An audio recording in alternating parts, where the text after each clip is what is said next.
What's up, you guys? Welcome to my channel. My name is Brea Monáe. If you're new, welcome. Make sure you subscribe and turn on that notification bell so that way you'll stay up to date on all my amazing content. And don't forget to give this video a thumbs up and to leave lots of comments down below. And if you're returning, welcome back, you guys. How's it going? How's it been? This is going to be another fantastic video. And as always, don't forget to like, I love the likes and the comments. And if you're not subscribed, make sure you subscribe, because what is you doing if you're not subscribed? Come on, like, we this many videos in, y'all gotta subscribe at this point. You just have to. It's the principle. But today's video is going to be my experience on labor and delivery. Yeah, it is a little, not personal, but it is a little tailored, so it might not fit everybody. But hey, I mean, if I could help anybody out there or give somebody insight insight on my experience and it helps them, hey, I'm all for it. So let's get into this video. All right, so I'm just gonna give you guys just like the kind of rundown as to what happened for me in my situation, and if I can help you guys with any questions you may have been wondering, or if you have any questions that you want to ask me down below, and if I could try to answer them, I definitely will answer them for you. So let's just jump right into this. So if you do not know, I do have a 1-year-old daughter. She's 15 months. Her name is Nala. She is a little firecracker, and we're just gonna leave it at that, because there's a lot more things I could say, but we're just gonna leave it at that. She was born May 22nd, 2019. She's a Gemini, and it shows. Anyways, she was born at 12:15 p.m. on a Wednesday. Yeah, Wednesday. So when I went into labor, so I actually went into like inactive labor, or whatever you want to call it, on that Monday. That Monday, like I was just having like little contractions. They were like a little painful, but they were so far apart, and they were sporadic. Like they weren't coming like consistently and regularly. So fast forward, Monday was just a little bit contractions and cramping. Tuesday around 5 p.m. like all my contractions stopped. I was feeling fine, but then around 5 p.m. my water broke. Like, and it had started to like trickle down like for the past few hours, maybe for like a good 12 hours. It was like slowly leaking, which is something, I don't know if you know, your water is not just a and it breaks. It actually trickles before the big pop. And it is a pop, so that's correct. It is a pop, but like it trickles down, like it's like you're peeing on yourself consistently, and it's like you can't stop it. It's uncomfortable. So my water broke, and this is where my experience really started. So I called my hospital and I let them know, hey, my water broke. Do you guys want me to come in right now? Is there anything I should do? Like, what should I do right now? Because I've never had a baby before, so you call the hospital and they're supposed to assist you with medical things, and I think this is something a hospital should assist you with. So I call them. They're like, oh, well, are you having contractions? No, not really, I'm just here, my water just broke. She's like, oh, well, just stay at home, just labor at home, because if you come here, you're just gonna have to wait a long time until whenever you do go into delivery, and blase woo. I was like, okay, that makes sense. Yeah, I'll just stay home. This is more comfortable at home anyways. That was not a good idea. Not because anything went wrong, but we'll get into that in just a second. So at the time, I was living with my best friend. We were roommates. And it didn't sit right with me when they told me to stay home. So I called my mom, and my best friend, she called her mom and our other best friend's mom, and we explained to the three of them like what's going on. My water broke, all this, all that, what the hospital said, and they all were like, that's not smart. You need to go to the hospital, because the second your water like breaks, like mine broke. It's not like mine broke. The second it breaks, like you open yourself up and your baby to risk of infection. Bacteria comes in, all like stuff can go bad, like, and fast. So the fact that they told me to stay home was kind of like, why would you do that? Because if I came into the hospital with my water broken, you wouldn't allow me to leave, because what could potentially happen. It's not safe. So the fact that they didn't tell me to come in was kind of like a whatever. They might not have believed me when I said my water broke, because through all of this I was super calm. And the fact like my water broke with no contractions, I'm probably like, yeah, she's tripping. She must have peed on herself thinking her water broke, or it's not that serious. So we gather my hospital bags and baby's hospital bags, and we head to the hospital. We get there around 10 p.m. on Tuesday, and we pull up to the valet area because the hospital or at least the hospital that they have the section for women that give birth, it has like a valet area, which is pretty nice and helpful. So we go in there, and the valet man is like, oh, sorry, this is for women who are going into labor. And my roommate, she's like, she is in labor. And he looks at me like, you're in labor? Like, because first of all, I wasn't that big. Like, my stomach wasn't big. My stomach was like, I think at the end of it, because I had her at 38 weeks, I probably looked like I was about 6 months pregnant. No joke. What a 6 month pregnant woman looked like is what I looked like at 9 months, at 38 weeks. So he looked at me like, you're pregnant? I was like, yeah. Like, what do I have to do do I have to prove to you? Not that I'm pregnant, but I have to prove to you I'm in labor? Like, why can't you just believe me? Like, who are you, a man, to be asking me if I'm in labor? Like, would you know? Have you been in labor? Will you ever be in labor? I think not. Anyways, but throughout my entire labor and delivery, I was calm. I breathed. I didn't I think there's this misconception or a big stereotype that, when you're in labor, it's all that screaming and like commotion going on, which is okay. If that's what you want to do, you do it. You deserve it. You are pushing life into this world. If you want to scream from the rooftop, you scream from the rooftop, okay? I just didn't do that. Which is perfectly fine. Either way is fine. It's really up to you. Whatever makes you most comfortable is what makes you comfortable. Don't feel you have to scream if you don't want to. Don't feel you have to be quiet if you don't want to. You do what you want to, okay? Okay. Anyways, so after his little disturbance, we finally make it to the main floor with the registration. We do a little registration there, and then they bring me to labor and delivery ward. And then I do another registration there. I was probably there waiting for them to open up a bed for about 30 to 45 minutes. Because I never ended up making it into the actual room until about 11:45, almost 12 a.m. on Wednesday. So, yeah. But I still was in inactive labor, so they were doing running all the tests, looking at the contractions. They're just like, wow, there's no contractions really coming. Like, they're small, but there's some, but they're not not that serious. And they're kind of worried for a little bit, we're gonna have to try to get you up and active, because if not, we're gonna have to induce the baby. And if they have to induce the baby, and if she doesn't what's the word I'm looking for, if she doesn't want to play along, if she doesn't want to, I'm trying to think of that word in my brain. If she doesn't cooperate, there we go. If she doesn't cooperate, they would have to do an emergency C-section on me. But that's the worst case scenario. Clearly that didn't happen. But that made me really nervous. I was kind of scared about that. Because the last thing I would ever want to do is have a C-section at all, especially an emergency one. So I was really glad that didn't happen.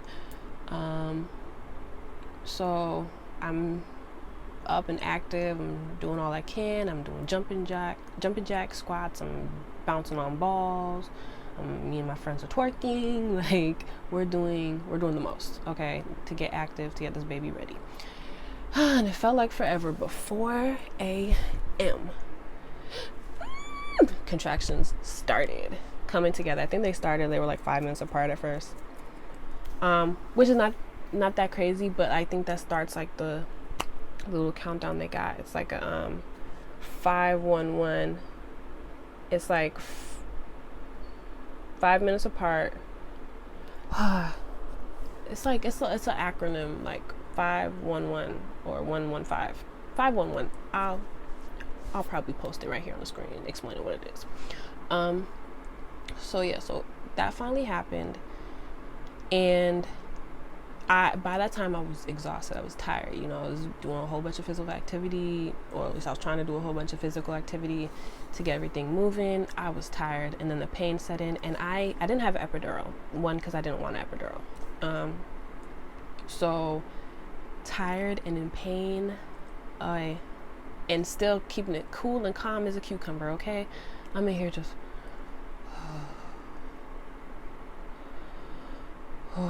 you know, just like that. I still remember it to this day.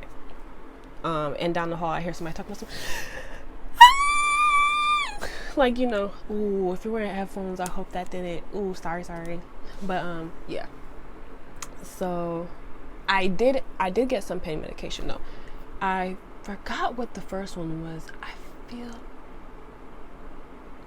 like it was morphine. I feel like it was, but I feel like it wasn't. But I got some sort of pain medication, like one that's typically a pill, but you know, they can change anything into, for the most part, they can change things into a liquid to put into your IV.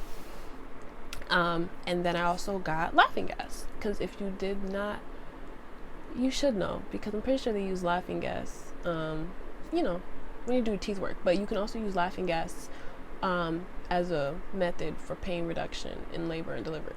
It didn't work for me, but I've heard it worked for others. All it did was make me sleepy, and and it kept the pain going, so I was sleeping in pain, and this time I was actually sleeping, so I would go in and out of sleep. So that was bad. So that happened from 4 a.m. It got worse at about 10 a.m. It got really bad. Like, it was at this point, the cramps were just there. Like, it would be like before that part, you know, like once between like 4 a.m. to like 8 a.m. it would be like cramps, pause, or contractions, pause. At this point, it was just contractions, lessen contractions, a little less contractions, you know, like the pause, the waiting period, like that little relief period was not there. It would like peak, lessen, but peak again, lessen, but peak, but always be there. So it was just, that was pretty uncomfortable. And around that time was when I was like, oh, I can't do this. And I was like, I can't do this. And I said it to because both my best friends were there, thankfully. Both my best friends and their boyfriends were there. So I had and my team, my doctor team was really great. So I had a really big support system. My mom couldn't be there. She was in Jamaica. She was on the plane at the time that I gave birth. And her biggest fear was like, I'm not going to be here. But she had to go to Jamaica. It was for a family obligation. But she was like, oh my gosh, what if she comes when I'm on the plane? What if she comes when I'm on the plane? And she spoke it into existence, because what did she do? She came when she was on the plane. Well, she came when she was boarding the plane, actually. I think so. I had her at 12:15. My mom took off at like 12:30. So that was pretty crazy. So she was on FaceTime. That was funny. She was on FaceTime though. But so yeah, so I'm just like, I can't do this. And they're just like, you can do this. You're almost there. I'm like, okay. So fast forward to about 11:30. I just start feeling like nauseous and sick, and I'm just like, I tell my best friend, I'm like, I'm gonna throw up, and she like gets this little bedpan, and I go, you know, I throw up in it. And then after that I was just like, I don't know, something doesn't feel right. And the doctors were like, well, what's wrong? What does it feel like? I'm like, I don't know, I don't feel good, I feel sick.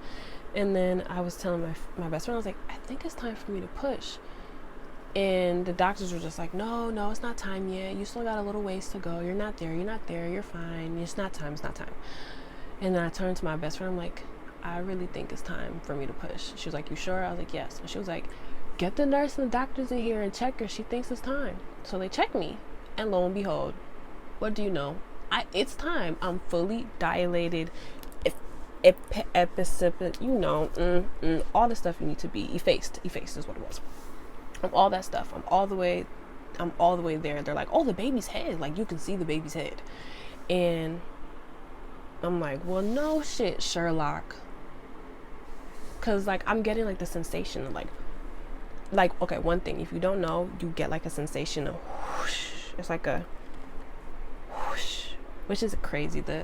The human body, the woman's body is crazy, especially like giving birth. Like, it kind of just guides you, which I think is so much better. I mean, it depends on your pain tolerance, but it's so much better to have a baby without an epidural, because epidural numbs you, so you don't get those cues, and that's why people are more likely to like last longer. Like you don't, like, you know, pushing and delivery is way longer, and like you tear because you're supposed to, everything is like on cue. You go with the flow. It's all a flow, and you're just supposed to go with it. You just let it go. So that was pretty amazing. So I told my doctors, like, I feel like a pushing sensation. They're like, okay, well, it's time for you to push. So we get in there, we get to work. 5 minutes, not 5 minutes she was born, but 5 minutes after I told them, they checked, we was prepped, had my legs up, ready to go. And they're like, when you feel that next contraction and that pushing sensation, push. I was like, okay. And they're like, and they have like the little monitor things on me so they can tell, and they're like, push. I'm like, ah. Well, I didn't go like that, but you know, I pushed, and you know, pushed. Hold on, y'all. Backtrack. In pushing, during my pushing, once I made it to the crowning stage of her head, like crowning, I'm so sorry to be so graphic with you guys, but her head crowning, you know. One thing nobody tells you, at least somebody told me in all the videos, because I went to YouTube to look up labor and delivery stories. Nobody mentioned this, but after the fact, I asked doctors about it, and they said, oh yeah, that happens all the time. But nobody mentioned this, and nobody told me, not a doctor told me until after the fact. When you're pushing, once it gets to the crowning stage, it burns like vagina on fire burns. Like, think of a UTI on steroids and hepatitis. I don't know, I'm sorry, maybe that was a bad example. I never had hepatitis or really UTI. Anyways, moving on. But it burns bad.